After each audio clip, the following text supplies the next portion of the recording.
CPM লোভী, ভোগী আর তৃণমূল ত্যাগী, তো লোকে হাসবে।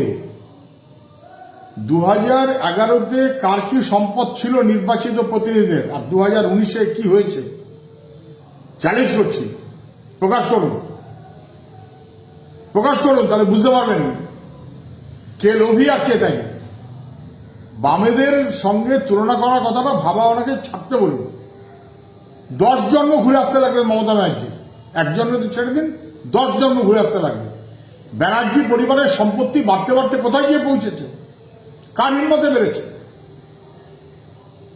বেড়েছে? দেশশুদ্ধ পরিবারগুলো তো সম্পত্তি বাড়ছে না, বাংলার মানুষ তো পুঁজি ভাঙিয়ে সংসার চালাচ্ছে, আর ব্যানার্জি পরিবার লাফিয়ে লাফিয়ে বড় হচ্ছে কি করে? আর অনুপ্রেরণার প্রাবল্য যার বেশি তারই সম্পত্তি বাড়ছে কি করে? লোভী, ভোগী, মিথ্যাচারী, স্বৈরাচারী তৃণমূল। মানুষ বামেদের জানে, মানুষের বিপদে, মানুষের ভরসায় বামপন্থী।